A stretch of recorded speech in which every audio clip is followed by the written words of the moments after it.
identidad, cultura y el acontecer diario están en La Hora del Museo, que a partir de ahora el periodista Luis Cruz nos invita a un encuentro cotidiano con nuestra historia. Aquí comienza La Hora del Museo. Un programa del Museo Histórico Nacional y USACH 94.5, la radio de un mundo que cambia. Hola, ¿cómo están? Sean muy bienvenidos y bienvenidas a un nuevo capítulo de La Hora del Museo, tu programa de entrevistas favorito, el programa del Museo Histórico Nacional que cada día te sorprende la señal de Radio USACH. Les cuento que el día de hoy vamos a conversar con la Premio Nacional de Ciencias de la Educación y directora del Instituto Internacional de Educación Infantil de la Universidad Central, María Victoria Peralta Espinosa. ¿Cómo estás, María Victoria? Un gusto tenerte acá.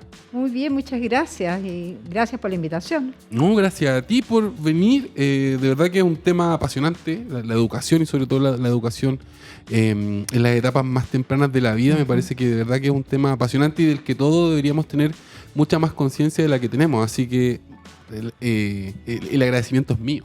Bueno, mutuo, porque es verdad lo que dices tú, la primera infancia está un poquito olvidada a veces, ¿no? Siempre pensamos más en la universidad, en los grandes temas de ¿no? la educación, claro, todo el mundo se va a la mirada a la educación superior. Claro, el colegio y sobre todo la educación superior, ¿no? La Claro. idea de acceder a la universidad. Así es.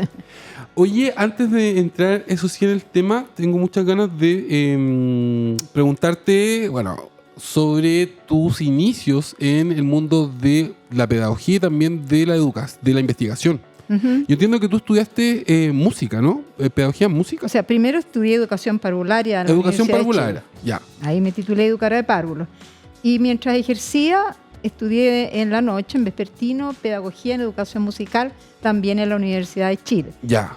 Pero ahí vino todo el 73 y todas sus Te tocó esa consecuencias, época convulsionada. y se alargó esa carrera porque se desaparecieron las actas, se desaparecieron los profes, Claro. O sea, mira, tuvimos que hacer no sé cuántas veces los ramos, me demoré como 9 años ni que hubiera hecho medicina para sacar la carrera de pedagogía y educación musical. Claro. Pero fue interesante en todo caso pero siempre mi foco está en educación parvularia y yo quería saber más educación musical para el tema, trabajarlo con los niños, que Claro. es tan importante, ¿no? ¿Y cómo te convertiste en investigadora? Porque, digamos, muchos Sí. profesores no hacen investigación y se dedican solamente a la docencia, pero en tu caso... Mira, es que, bueno, yo en la época de que estaba en la carrera de educación parvularia, era la época de la reforma universitaria en Chile, esa época también de grandes cambios, y habían investigadores importantes en la universidad y en mi carrera. Yo, de hecho, pasé a ser ayudante de uno de ellos. Entonces, ya. uno, claro, de iba manera aprendiendo, muy natural. claro, el tener, y después en pedagogía y educación musical me encontré con unos maravillosos, entre otros, doña María Esther Greve, doctora en antropología, una gran investigadora en etnomusicología. Por ejemplo, ahí empecé yo a conocer la música del pueblo Cahuáscar, ¿no? Ya. O de los pueblos australes, Claro. porque ella investigaba mucho eso, también como el mundo aymara. Después dirigió mi tesis de magíster cuando hice el magíster en Ciencias Sociales, mención Antropología Sociocultural, ella me lo dirigió, así que tuve la oportunidad siempre como de compartir con investigadores y a uno también el bichito de querer saber cosas nuevas, Claro. ¿no? Siempre le va picando y en la universidad como que es algo inherente, ¿no? Claro. Porque si no es un puro repetir lo que otros han pensado y han escrito. Claro. O bueno, también ejercer la profesión desde el hacer, digamos, ¿no? Desde el Claro. pensar, el desarrollar, claro. Pero ahí también se puede hacer investigación en el hacer. Sí, pues, obvio, no son excluyentes. Investigación, acción, ¿no? Claro. Eso debería siempre estar. Claro que sí.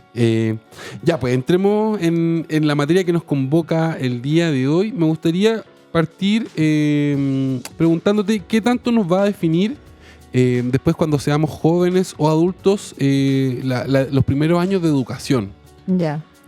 Bueno, los primeros 6 años de vida, que es lo que abarca este concepto primera infancia, son claves en la formación humana porque ahí se establecen las bases del desarrollo integral en todos los aspectos. ¿Ya? Ahí tiene lugar además un proceso de moldeamiento del cerebro, para decirlo en palabras más fáciles, ¿no? De cableado cerebral, que se da porque es un niño que está una guagua, que está en actividad, y estoy hablando incluso de los primeros 3 años de vida, pero también por la influencia del medio ambiente. Ya. Entonces, una guagua que es amada en primer lugar, que se le dan oportunidades, que se le saca a pasear, que ve los pajaritos, que ve las flores, ¿no? Que escucha música, que le pasan objetos para que toque, diferentes. Todo eso va desarrollando ese cerebro maravilloso, ¿no? En que se van haciendo cada vez más ramificaciones, y por supuesto que todo eso va posibilitando, es la base de todos los aprendizajes que vienen después, Claro. ¿no? En el área afectiva, psicomotora e intelectual. Entonces son años muy importantes porque también las actitudes, las tendencias, o sea, el ser humano desde que nace es un ser curioso, ¿no? Y obviamente si tú favoreces esos rasgos, la curiosidad, la creatividad, la transformación, sigue. Ese es un punto bien importante porque yo estaba leyendo un paper que tú publicaste y ahí se hablaba de que no había que pensar en los niños como sujetos pasivos. Claro. Que en realidad eran sujetos que estaban llenos de curiosidad y ganas de aprender, de moverse, de hacer cosas, ¿no? Y de entender dentro de su ser práctico, porque es una inteligencia práctica, ¿no? ¿Qué es este mundo donde están? Hay una psicóloga maravillosa que se llama Alison Gopnik, estadounidense, de la Universidad de Berkeley, que fíjate que sacó un libro ahora unos 8 años atrás ya, se llama El bebé filosófico. Ya. La gente veía ese título y decía, ¿cómo va a estar una guagua ahí? El bebé Sócrates, Claro. el bebé Kant. Y qué, bueno, con investigación dura, Ya. ¿no? ¿Qué nos enseñó? Porque toda la gente como que cree que la guagua es un ser ahí que no se Claro. mueve, que está esperando que alguien le haga algo para moverse, para... No, el ser humano es ser humano desde que nace, con sensibilidad, con curiosidad, y si tú le ofreces oportunidades para que todo eso, ¿cierto?, tenga lugar, va a seguir. Claro. Pero por lo contrario, si tú empiezas a acostumbrarlo que esté en una silla nido eternamente, la guagua aburrida sin hacer nada, no lo sacas a hacer... Se aburren Por supuesto. las Se guaguas. aburren. ¿Sí? Y se crea una tendencia a no buscar, ¿no? ¿Y por qué, por ejemplo, le llamó esta autora, fue el cambio importante? Porque la gente, y también aquí las empresas, las fabricantes del rubro, empezaron a vender 80.000 aparatos extraños, ¿no? Eso Sí, que pues. tire una cosa y campanas sonaban y realmente ella vio que lo que más le interesa a una guagua cuando ella empieza ya a tener un mínimo de movilidad, que por lo demás cuando nace ya está tratando de escuchar nuevamente esa voz que escuchaba cuando estaba en el Claro. vientre de la guaguita, de la mamá, ¿no? Claro. O busca el pezón también. Claro, y después escucha otra voz que es del papá, que es diferente, ¿no? Eso se sabe que la guagua reconoce desde que nace la voz de la mamá, Mira. ¿no? Entonces, lo que pasa es que lo que más le interesa es las personas, Sí, el contacto humano. el contacto humano y tratar de entender qué es dentro de su ser, que hay unos seres que la gratifican, ¿te fijas?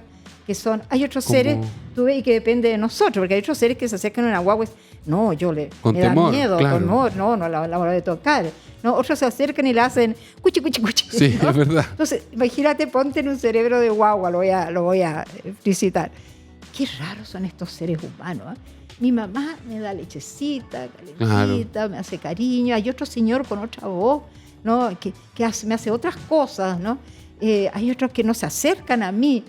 Y es maravilloso porque ya creciendo un poco más, 6 meses, 8, 9 meses, tú te fijas cuando vas a un restaurante que estás en la mesa del lado y una familia con una guagua de esa edad y uno está acá. Y la mesa está llena de platos, cucharas y cosas que les llama la atención y todos le pasan cosas. Juega un rato con eso, pero luego empieza a mirar a todos lados, ¿no? Y cuando ve que hay alguien, como yo que soy guagüera Sí, ¿eres guaguatera guaguatera? por profesión, como digo yo, ¿no? Entonces siempre le sonrío y la guagua al tiro. Les encanta la sonrisa a la Sí, guagua. claro, Lo sienten es maravilloso porque es el medio de comunicación, ¿no? Y la sonrisa está probada que te produce mucha serotonina, que es uno de los neurotransmisores positivos, que te hacen Claro. la actitud que tú estés bien. Claro. Nosotros deberíamos pasar sonriendo todos, ¿ah? Como una actitud como una actitud diaria, de vida, claro. ¿no? Esto de andar como andamos ahora, todos ceño fruncido, todos Sí, enojones, no aporta ni a uno ni a los demás. Y eso lo sienten, que es interesante porque, claro, yo lo he visto en mi vida, por ejemplo, hasta antes de ser papá, yo era de esos que le tenía un poco de distancia a la guagua. Claro, porque pensaba, se me va a caer, son tan frágiles, la voy a apretar mucho. Pero desde que fui padre, claro, como que cambió radicalmente mi percepción. Y ahora, como tú bien dices, cuando veo una guagua le sonrío, le hablo. Y noto que la guagua reacciona como me responde la risa. Claro. Cuando sea muy chiquitita, como que ya está percibiendo, ¿no? Como esa energía que uno le transmite al niño de bienestar, de bondad, de alegría. Son unos seres maravillosos, pero hay que confiar en ellos y hay que abrirle, levantarle, ¿cierto?, los techos y darle oportunidades dentro de su ser de niño, porque no se trata de sobreestimularlos también. Quedémonos ahí, porque quiero ir también a ese punto. Por una parte, lo que nos dice el mercado, que está bien para un niño, ¿no? Tú mencionabas todas estas cosas que nos venden para tener a las guaguas calmadas, pero también reflexionar respecto a cómo estamos estimulando a nuestros niños. Sin embargo, tenemos que hacer nuestra primera pausa musical y luego vamos a regresar como invitada del día de hoy. Un regalo para la Hora del Museo, para los auditores y auditoras de la Hora del Museo, la Premio Nacional de Ciencias de la Educación, María Victoria Peralta. Quédense en la sintonía de Radio USACH porque ya volvemos con más Hora del Museo.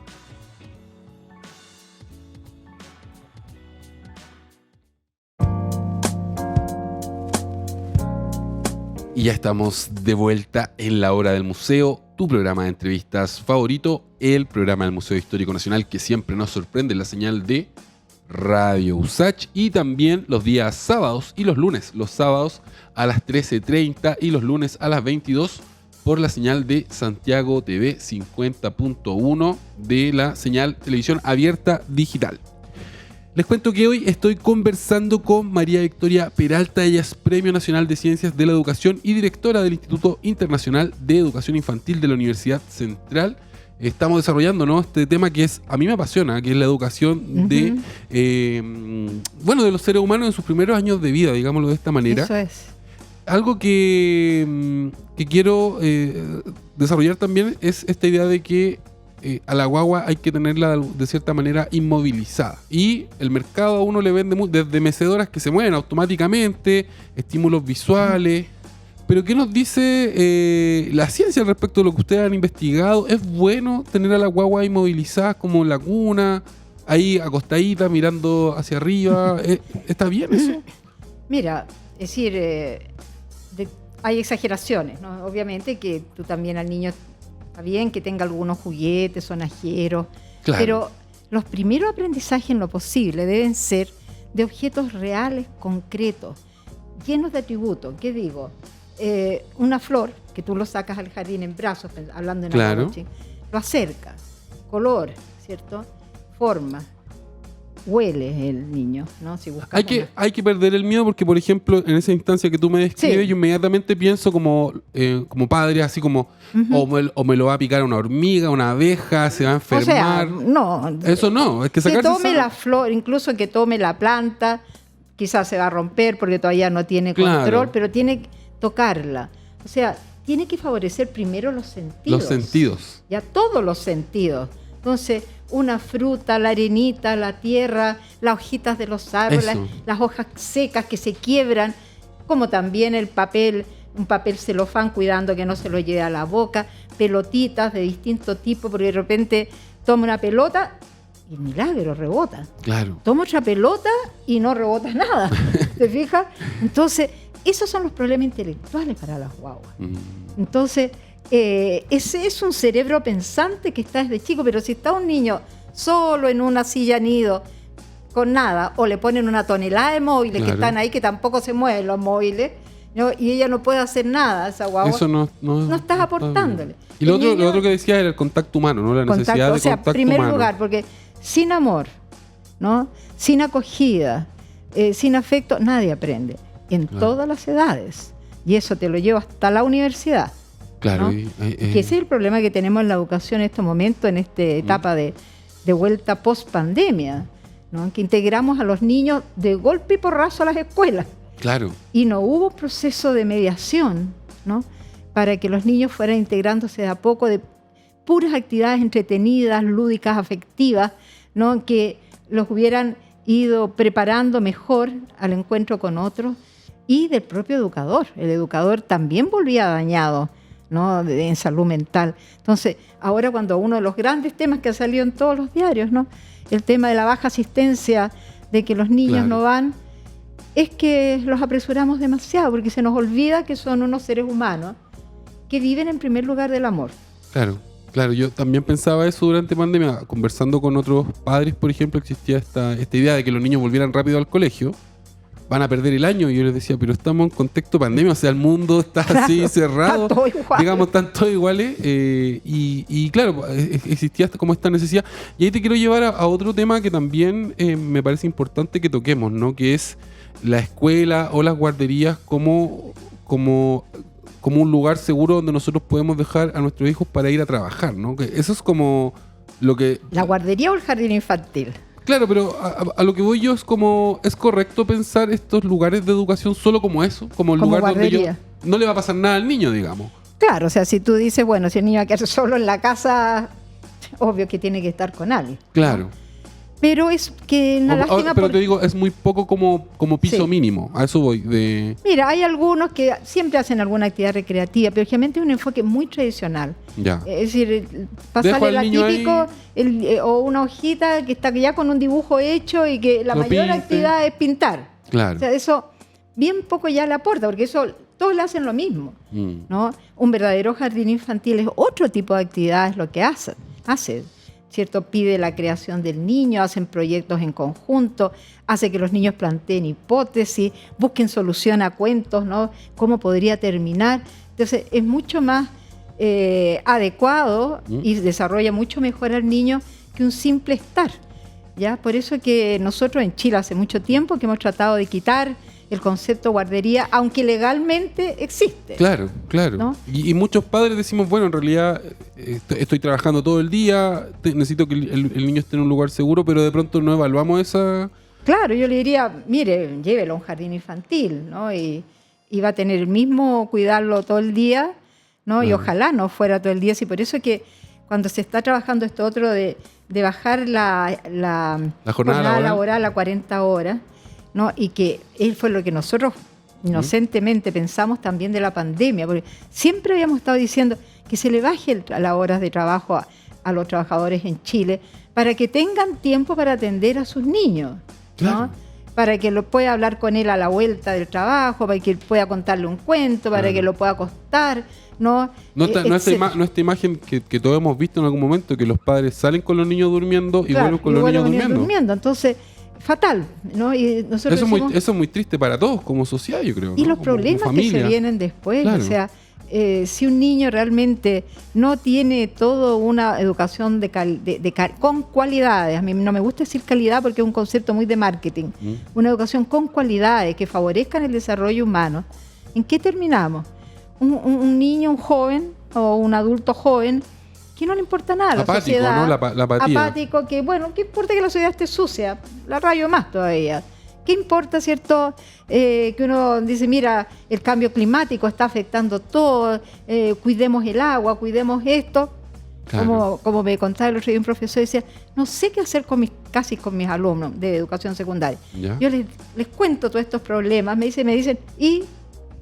No, pero ¿cómo? Y le dice, ¿no te das cuenta que los problemas que puede traernos no tener agua, ¿no? Hasta para el consumo nuestro, para los animales, para la exportación que hace Chile, y nada, le importaba nada, él ni ahí que hacía una otro personaje. De falta de empatía tremenda, con ¿no? todo lo que sucede. Entonces también es porque una escuela y los colegios y los jardines infantiles están todos encerrados entre cuatro paredes. Claro. Entonces, fíjate que yo cuando era educadora de párvulos y cuando nace la educación parvularia, ya que vamos a ponerle una de las fechas, vamos a ponerle 1840, que se creó el primer kindergarten. Claro. O sea, el salir a la calle a ver qué pasa, qué había en el barrio, qué le pasaba al arbolito a la esquina, se estaba secando, no se estaba secando. Hay pajaritos, no hay pajaritos, hay muchos pajaritos, porque habrán pajaritos. Es decir, la educación debe ser en la vida. Claro. No en cuatro paredes, y afuera suceden mil cosas interesantes de discutir. ¿Por qué los jóvenes de educación secundaria se aburren tanto? Y los universitarios también. Claro. ¿No? y los del jardín infantil también, porque no se enseña esta educación, porque eso es educación ciudadana, es educación cívica. Educación en el mundo, digamos, en la vida, en la ciudad, donde en el van barrio. a vivir y quererla para que sea mejor para su propia vida. ¿Te fijas? Entonces, Claro. tenemos varios problemas en la educación. Algo que también te quiero preguntar tiene que ver con la introducción de tecnología a muy temprana edad. Por ejemplo, esta idea, yo lo he visto también, hablábamos de los niños que les ponen un móvil, no sé qué, pero también es muy común ahora ver niños que les dejan el teléfono puesto, Claro. con videos, con películas. ¿Qué se sabe respecto a esto? ¿Es beneficioso? ¿Es malo? ¿Es neutro? Mira, todo depende de la edad, cuánto y cómo, ¿no? ¿Ya? Por supuesto que a niños menores de 2 años y 3 años, entregarle un celular, porque lo he visto yo que ya antes del año... O sea, uno lo ve en el parque, en el metro, en donde el va. restaurante, es la nana, en el fondo, Claro. con todo respeto a las nanas que son mucho más, por supuesto. Pero antes la televisión era la nana, ahora el celular pasa a ser la nana. Yo lo veo en todas partes, como dices tú. Y el niño, ¿cierto? Fijándose en una pantallita así de chica, Pequeña, claro. ¿no? Sin esta experiencia de tipo táctil, te digo que es lo primero que hay que tener, conocimiento El del tacto. mundo concreto, ¿no? De sustancia, calor y todo lo que te entrega, ¿no? No teniéndola, con lo que está viendo incluso la guagua más pequeña que no tiene función simbólica. La función simbólica es aquella que le permite darse cuenta que un dibujo es una representación de algo real. Claro, claro. Eso los niños realmente empiezan a desarrollarlo del año y medio para adelante, Ya. ¿no? Si no, es un montón de manchas para él. Claro. Entonces... No es una buena idea. No es una buena idea. Ahora, para los niños ya más grandes, claro, a veces... mira, en educación parvularia, sí, en jardines infantiles sí hay muchos programas y jardines públicos y privados que tienen computadores en la sala, Claro. pero se usa como una herramienta más. No es lo para principal. ciertas actividades, Entiendo. ¿no? Tenemos que parar. Está muy Ok. interesante la conversación, pero vamos a hacer nuestra segunda pausa de esta hora del museo. Para todos los que están escuchando esta entrevista, les cuento que hoy me acompaña la Premio Nacional de Ciencias de la Educación, María Victoria Peralta. Quédense en la sintonía de Radio USACH porque ya volvemos con más Hora del Museo.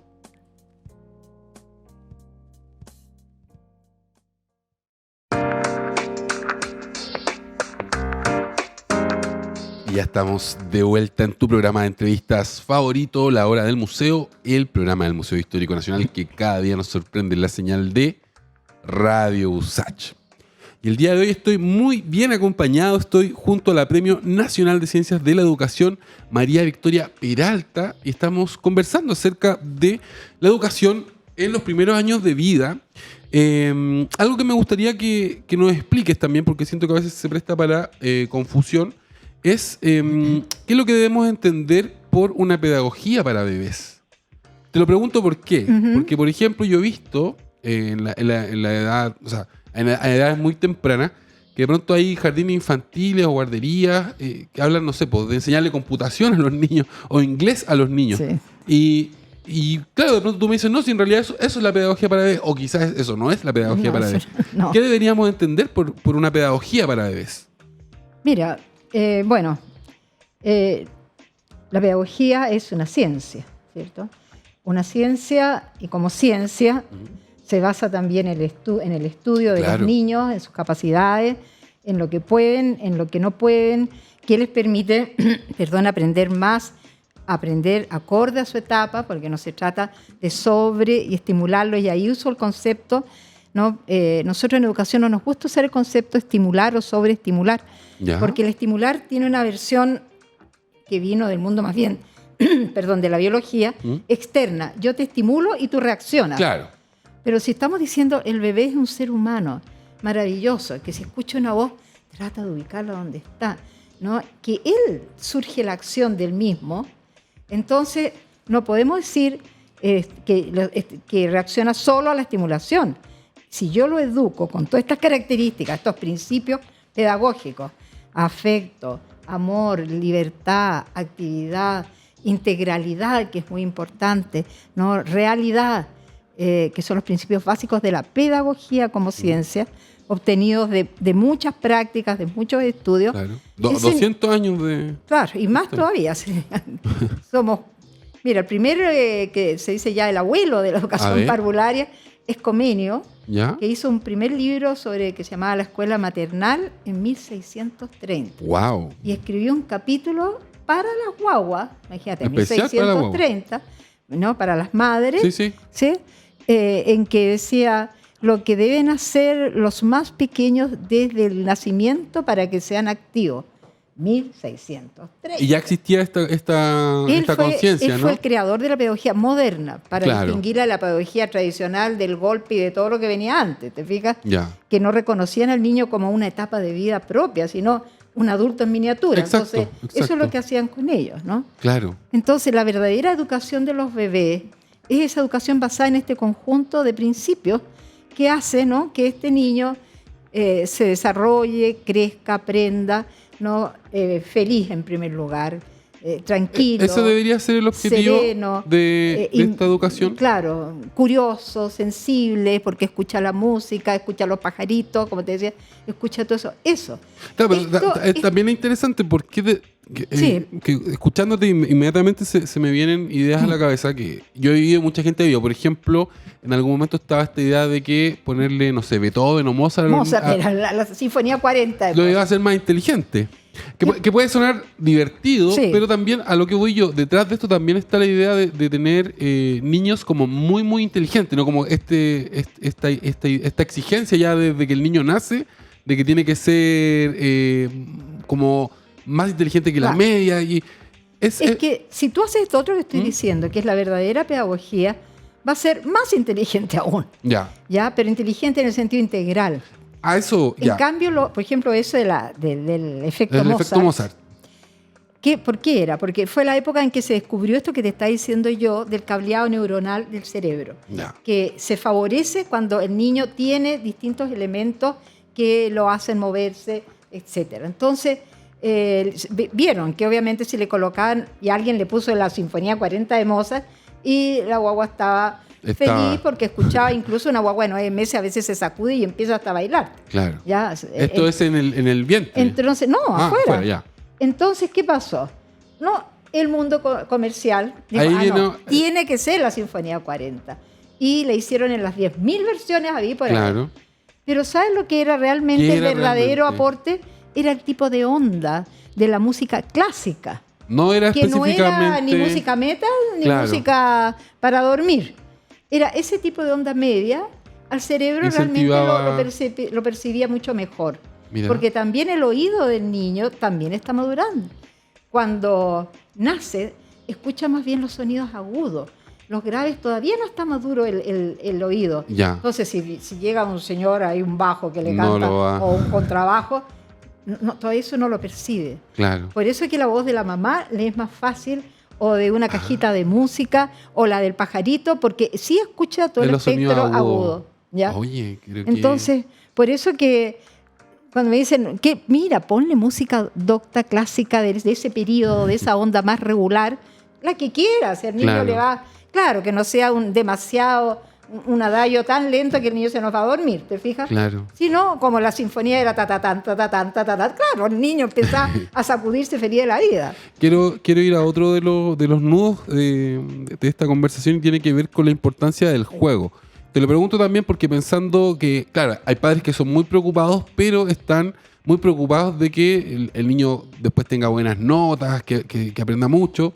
Y ven el juego como algo negativo casi, ¿no? Como la idea de... Y lo distrae de las cosas. Claro, que lo distrae. De las cosas importantes. Y quisiera también que nos expliques un poco por qué es tan importante el juego y lo lúdico en los seres humanos y en los niños. Y en los seres humanos y en los niños, como dices tú. Mira, el juego es una actividad, se define, ¿cierto? Como una actividad placentera en sí misma, que el mismo niño la crea, ¿no? Y se va relacionando y vinculando, porque se le ocurre una cosa, se le ocurre la otra, prueba una cosita, la junta, se le entierra, se le cae y sigue al otro, o se está jugando a que él es un perrito, de repente se cambia y es un gatito, y es creación, imaginación, mil cosas. Y siempre el propósito del juego es el placer en sí mismo. El placer. Ese es el verdadero motivo del juego, ¿no? El agrado, el placer, el sentirse bien. Digo eso porque muchos dicen, vamos a jugar, vamos a contar del 1 al 100. Eso no es juego ni eso no es juego. En ninguna parte, ¿no? Ahí le estamos, con todo respeto, prostituyendo el juego y también el contar. El contar es un aprendizaje, ¿cierto? Claro. Y por una parte numérico, y el juego no es que no pueda hacerse entretenido, uno puede hacer actividades lúdicas, claro, que es otra cosa, con las matemáticas. Claro, la típica canción para aprenderse los meses del año, las estaciones. O un juego en que cada uno tiene un número y se cambian. O claro, sea, tú puedes hacer cosas entretenidas, ¿no? Y vas a aprender 1000 veces claro, más. Pero si son cosas aburridas y fome, este chilenismo nuestro... No hay que estar tratando de pasar gato por liebre con eso, ¿no? No, y fíjate que es tanto eso que dices tú, Luis, que recién hace un mes atrás se terminó una investigación del Ministerio que se la encargó a la Universidad de Chile, para ver qué pasaba a nivel de 5 a 6 años básicamente en las escuelas de todo Chile, que es donde se atienden más párvulos. Bueno, yo estaré escribiendo sobre ese tema hará unos 20 años, en distintas columnas que tengo en distintos lados. Ese fenómeno se llama la sobreescolarización. Sobreescolarización. Claro, o sea que lo que tú me estás diciendo, metámosle pura matemática, claro, y casi brutalmente tradicional. O libro. A mí me encantan los libros, pero también veo a veces, ¿no? Y lectura, pero escritura, llenar cuadernos con palotes, ¿no? Y eso matando toda otra cosa. Y no hay arte, no hay música, no hay movimiento, no hay naturaleza. No hay placer, ¿no? Y no hay placer, y no hay educación integral. Y no hay afecto. Entonces, cuando volvimos ahora, ¿no?, de la presencialidad, nuevamente a lo mismo, cuando deberíamos haber tenido por lo menos 1 o 2 meses de puro juego, naturaleza, aire libre, claro, pasarlo bien, ganar confianza otra vez. Fíjense que hay niños que nacieron, yo lo vi yo vivo en un pasaje, nacieron en la pandemia. Claro, pandemia serían. Sí, lo llaman las pandemias. Empezaron a ver al mundo a través de una ventana. Claro. ¿Ya? Y que todos éramos unos seres que vivíamos de aquí para arriba, ¿no? Claro. Para abajo no veía la sonrisa, no veía el asombro, no veía ninguna expresión, ¿no? Y de repente salía un ser chiquitito como él, pero no podía salir a jugar con él, ¿no? Claro. Porque no, y todos los otros eran peligrosos. Entonces imagínate, yo lo vi cuántas veces que la mamá, el niño tironeando para querer ir a ver qué era ese otro, pero no podía. Entonces, de repente nosotros le decimos ahora júntense contágiense todos y los números y ya. No, o sea, con razón estamos como estamos, claro, con una gran crisis de salud mental de los chilenos desde educación parvularia hasta la tercera edad, porque estamos todos dañados de una u otra forma. María Victoria, tenemos que parar. Sí. Nos queda todavía así un último bloque para seguir conversando con mi invitada del día de hoy, la Premio Nacional de Ciencias de la Educación, María Victoria Peralta. Quédense en la sintonía de Radio USACH porque luego regresamos con más Hora del Museo.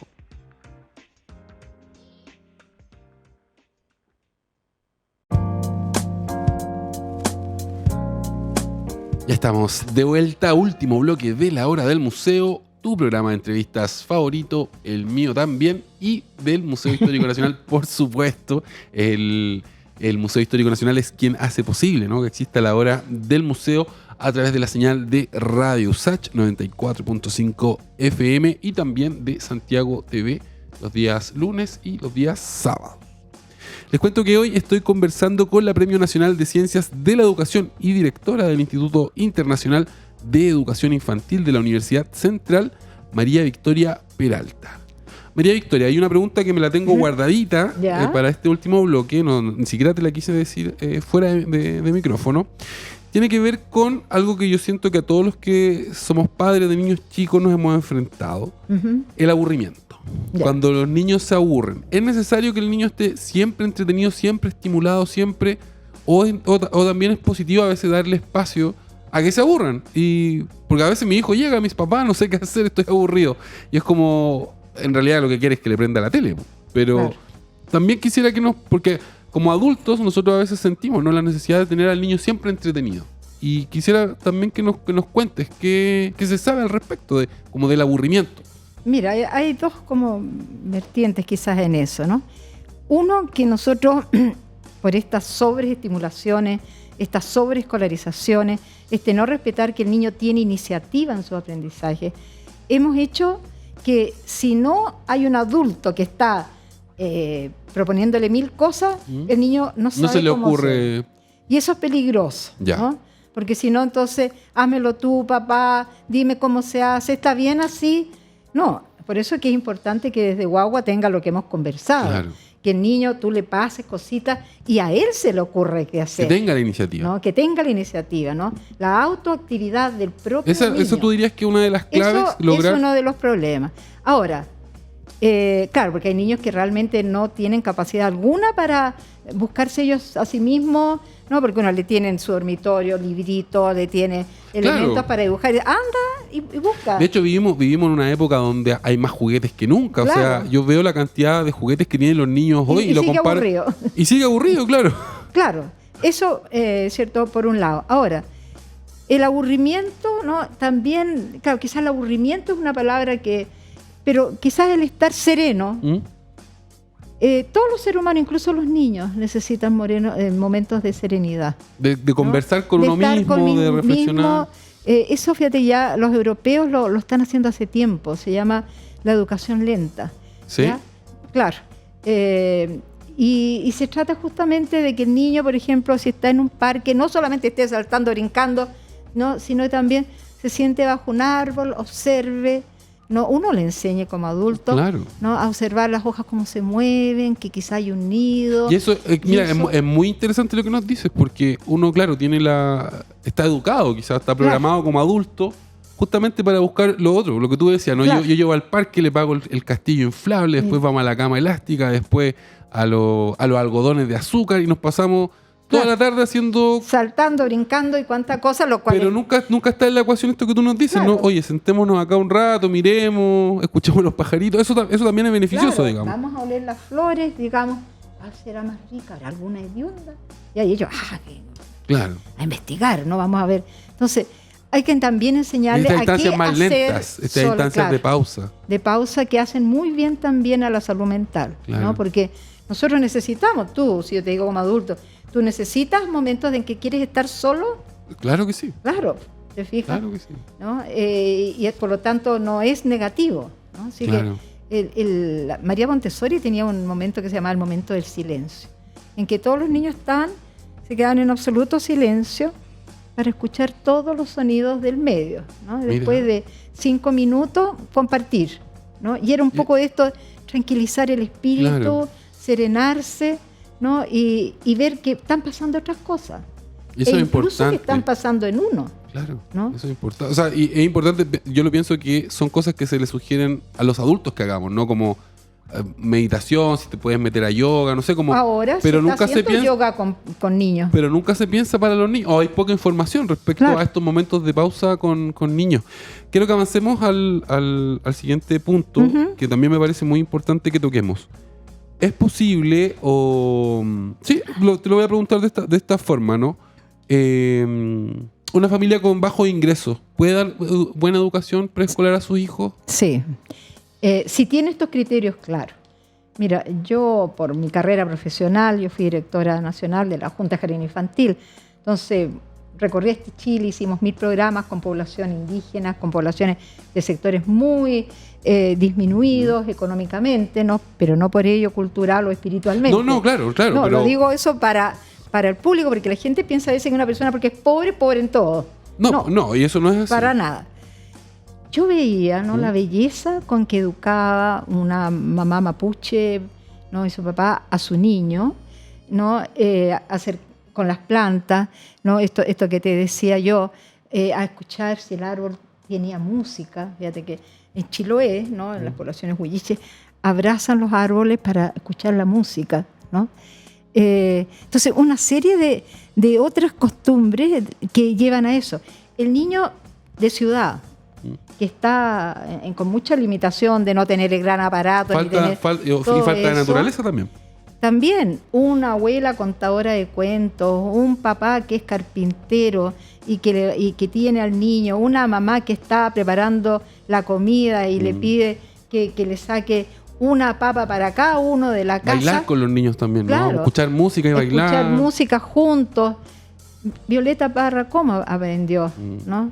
Gabriela Mistral, imagínate, sus 3, o sea, que casi no tuvo educación formal, pero ¿qué tuvo? Una mamá maravillosa que tocaba guitarra, que bailaba cueca, fantástica. Una hermana, sí que es verdad que era profesora, pero que le hablaba, como dice yo, de todas las cositas que hay en el Valle del Elqui. ¿Le hablaba de qué? De las pasas, de la uva, de los pajaritos, de los caballos. Es decir, si hay, o sea, esa educación familiar, tú la incentivas a que se preocupen del niño con lo que tienen en su medio, el niño puede desarrollarse fantásticamente. Es posible. Se nos está acabando el tiempo, Sí. Te voy a hacer esta última pregunta. Tiene que ver con la orientación de toda esta educación, ¿no? Porque, por ejemplo, yo crecí en un entorno donde mi educación fue orientada hacia el éxito académico. Ya. Y yo creo que es Así algo es. generacional de todas las personas de Así mi edad, es. con mayor o peores resultados. Lo que se buscaba era buenas notas en el colegio, después en la universidad, un profesional, ¿no? Claro. Un primer profesional de la familia. Pero yo entiendo que ahora hay otro enfoque que es muy distinto al con el que nosotros fuimos educados, y quisiera que nos cuentes acerca de Claro, eso. y aquí me voy a dirigir a la familia, Por que favor, espero que me por esté favor. escuchando, ¿no? Hemos tenido un estallido social, una pandemia y una pospandemia, ¿no? Estamos con problemas de cambio climático, estamos con problemas de crisis tremendos en el mundo. Todo eso no puede significar que vamos a seguir viviendo igual, ni como sociedad, ni menos la escuela, que tiene que siempre hacerse la pregunta: ¿qué necesita la escuela aportar para que la sociedad sea mejor? Eso es lo primero que nos enseñan en educación a nosotros, ¿no? Entonces, no podemos, como dice un gran educador, Francesco Tonucci, actual, no podemos seguir haciendo lo mismo de antes. Y lo mismo lo decía Humberto Maturana, nuestro gran Humberto Maturana. Lo mismo lo decía el gran doctor Claudio Naranjo. O sea, todos los grandes de Chile lo han dicho, investigadores serios, tremendos. Y nosotros volvimos, pero como que No pasó era nada. lo mismo. Entonces, seguimos con las ciudades en este estado, seguimos con una salud mental tremenda. Está investigado ya todo, hasta los niños pequeños están mal, los profesores estamos mal, ¿no? Y seguimos con una vida acelerada, que no nos detenemos para todo esto.